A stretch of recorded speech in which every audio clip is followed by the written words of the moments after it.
Welcome back, I'm Raiden from Blue Gaming, and this week on Raiden Reviews, I'm doing the long overdue review of Dead Cells. Since this review is over half a year late, I'm just going to get to the points of each of my different categories, so let's get started with graphics. I really don't like pixel art graphics. I think that they've been way overdone and they don't really portray that retro aesthetic that most of these games that use it are going for.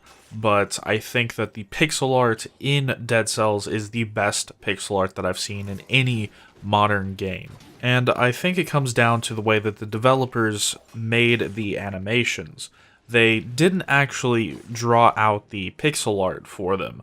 They rendered them as 3D objects and then added the pixel art shader that you see over the entire game. So it just gives it a different feel from a completely hand-drawn and handmade 2D pixel art style. And it's done so well here that I think more developers that want to have this pixel art aesthetic should try this technique over the traditional drawing out all the pixel art by hand. And next, let's move on to sound, music, and voice.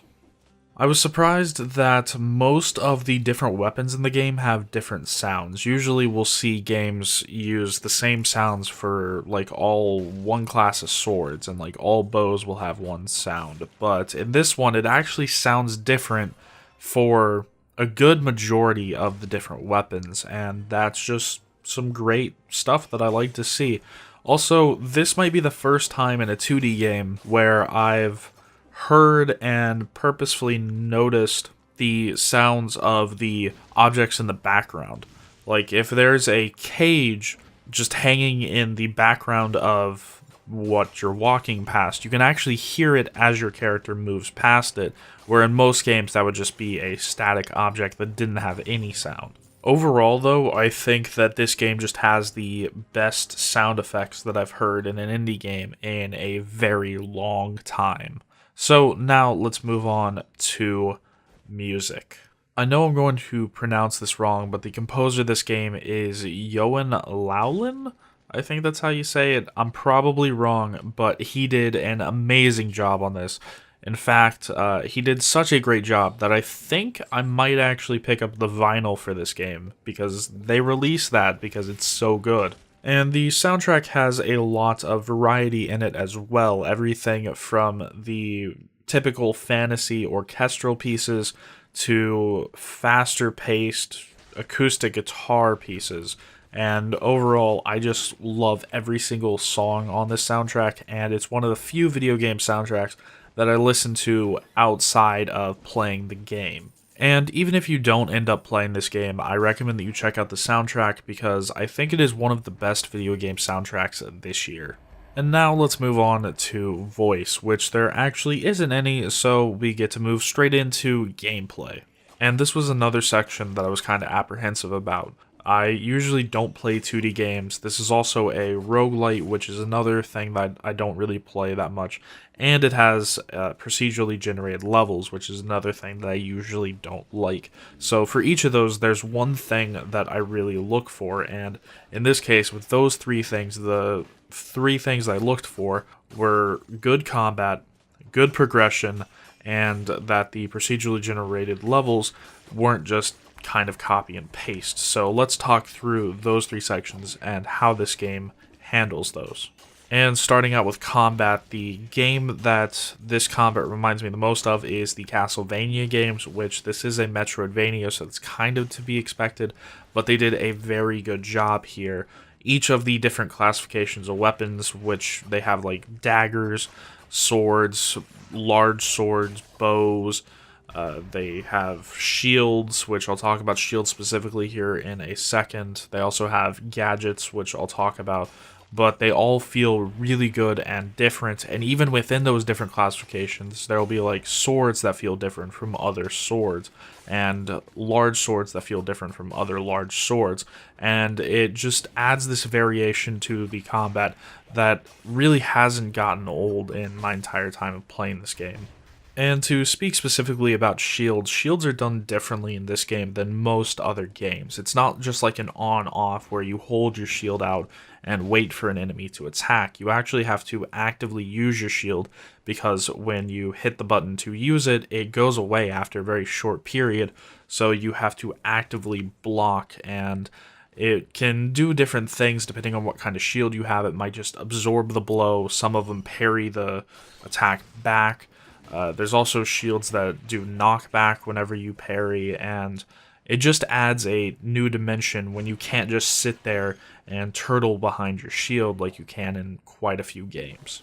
And the final thing in combat that I'll talk about is the gadgets, which add a new element that you don't really see in a lot of these kind of games. And the gadgets are really separated into two different kinds of categories. They are traps and grenades. And the grenades act like normal grenades, but they have multiple different kinds, such as grenades that freeze enemies. They also have ones that set them on fire, grenades that act like regular grenades. It's just that kind of affair, and these just act as regular grenades. The interesting thing, though, is the traps, which there's multiple different kinds. There's anything from like a bear trap. They also have one that shoots out a crossbow that's just an automatic crossbow that shoots anything near it. There's also a spike trap. There's a saw trap where it's just a bunch of saws on the ground that start cutting and inflicting bleed on any enemy that walks over them. And the most interesting thing is that you can actually build characters around these gadgets, where the gadget is the most important thing on the build, which most other games just use these kind of gadgets as really an afterthought, where they're quite fleshed out in this game, and I kind of applaud them for that because it kind of breaks the mold. Most games don't really put that much time into them. But now we need to talk about how you actually unlock these weapons and everything else in progression. Personally, for me, this was one of the most important parts of the game because I hate that feeling where you just don't feel like you're progressing anywhere when you're playing a roguelike game, and that's really the reason why I don't play many of them. Thankfully, though, this is another section where Dead Cells just hits it out of the park. The way the progression works is you have to collect cells, which you'll see have a chance of spawning when I kill an enemy, and they're the blue orbs that you'll see in the background footage, and you have to reach the end of that level and go see the collector, where you can then put that cell towards whatever upgrade you want. These can be anything from weapons to mutations, which are kind of like perks, and you can upgrade just general things like your healing flask and whatnot. And the great thing about this progression system is that it's not random. The only random part of it is blueprints, which you need to actually find new weapons, and then also obtaining the cells, which cells are incredibly common, so that's not really much of a concern. And the thing that I personally love about this is that you can see the quantifiable kind of progression that you're getting towards your next upgrade.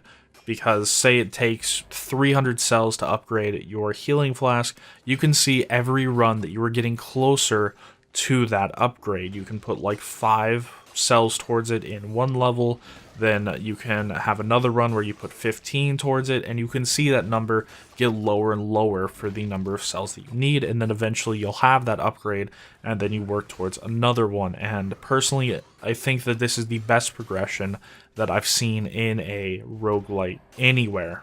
And now let's move on to talking about the procedural generation in the game, which actually, if someone didn't tell me that this game was procedurally generated, I almost wouldn't think that it was. The way that it works is the creators of the game made different sections by hand, and then those sections get put together into the procedurally generated levels.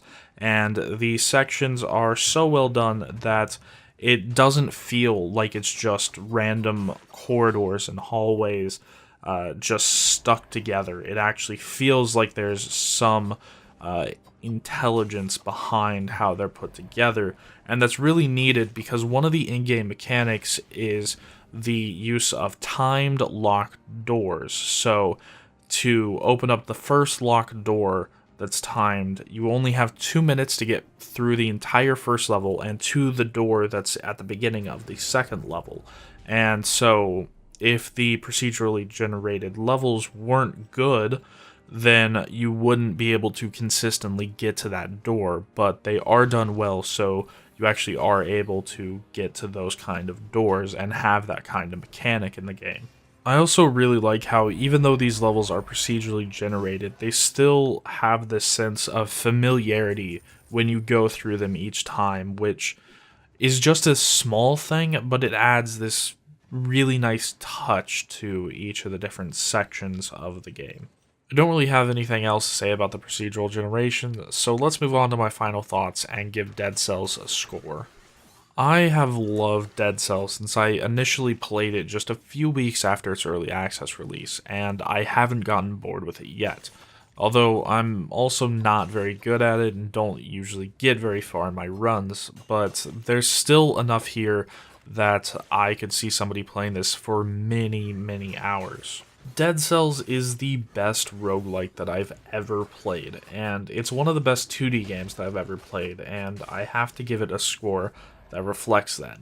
This is easily a buy it now, and Dead Cells is probably going to make an appearance on my top 10 games of the year list.